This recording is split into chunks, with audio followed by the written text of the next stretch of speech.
kelahiran Nabi Muhammad Shallallahu Alaihi Wasallam. Mekah yang semula hanya ditinggali oleh Hajar dan Nabi Ismail, seiring dengan berjalannya waktu, berubah menjadi sebuah negeri yang besar. Berkat doa Nabi Ibrahim, negeri itu sungguh mendapatkan berkah dari Allah. Masyarakatnya hidup dalam kecukupan dan sejahtera. Beribu-ribu tahun kemudian, Mekah berubah menjadi negeri yang sangat kejam. Sebagian besar masyarakatnya mulai melupakan ajaran agama yang benar dan berganti menyembah berhala-berhala yang mereka ciptakan sendiri. Di antaranya adalah Saman, Watan, Nushun, dan masih banyak lainnya.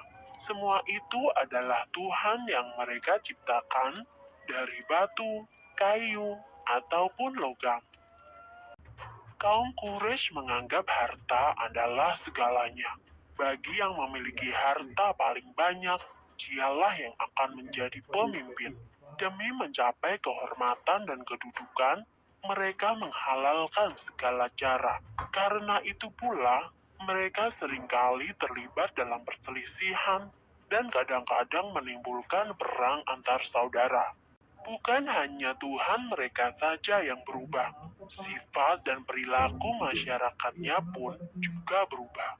Kaum Quraisy yang secara turun-menurun menguasai Mekah dan Ka'bah mulai membentuk kelompok masing-masing. Mereka sangat berkuasa dan kaya raya. Namun kekayaan itu mereka dapatkan dengan cara yang tidak halal. Merampok, memeras rakyat kecil, berjudi, curang dalam berdagang, dan perbudakan yang sangat kejam. Zaman di mana kaum Quraisy hidup dengan cara yang kejam disebut zaman jahiliyah. Pada zaman itu, ada seorang wanita soleh bernama Aminah. Suaminya bernama Abdullah. Pada saat Aminah mengandung, sang suami jatuh sakit dan akhirnya pun meninggal dunia. Aminah merasa sangat sedih karena harus hidup sendirian. Pada suatu malam, ia bermimpi melihat bulan jatuh ke pangkuannya. Menurut ahli tafsir mimpi, kelak anak yang dikandung oleh Aminah akan menjadi orang yang dihormati. Mekah dan Ka'bah semakin ramai dan berkembang. Orang dari segala penjuru selalu berkunjung ke Mekah untuk beribadah dan juga berdagang.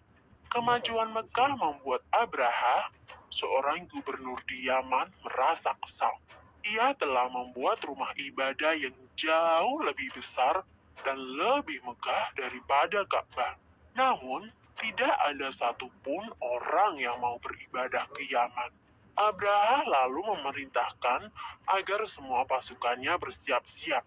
Mereka akan menyerang Mekah dan menghancurkan Ka'bah.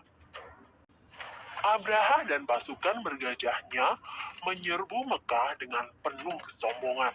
Ketika ia akan menghancurkan Ka'bah, tiba-tiba datang ribuan burung ababil. Burung-burung itu membawa batu-batu berapi dari neraka. Kemudian, batu-batu itu dilemparkan ke arah pasukan gajah Abraha. Dalam sekejap mata, pasukan Abraha berhasil dikalahkan dan Ka'bah pun dapat diselamatkan. Tahun itu kemudian disebut dengan Tahun Gajah. Pada Tahun Gajah itu pula, Aminah melahirkan putranya. Ia memberikan nama Muhammad, sebuah nama yang tidak lazim untuk anak-anak kaum Quraisy. Ialah Nabi Muhammad, nabi terakhir yang diutus oleh Allah. Ia dilahirkan pada hari Senin, 12 Rabiul Awal, Tahun Gajah.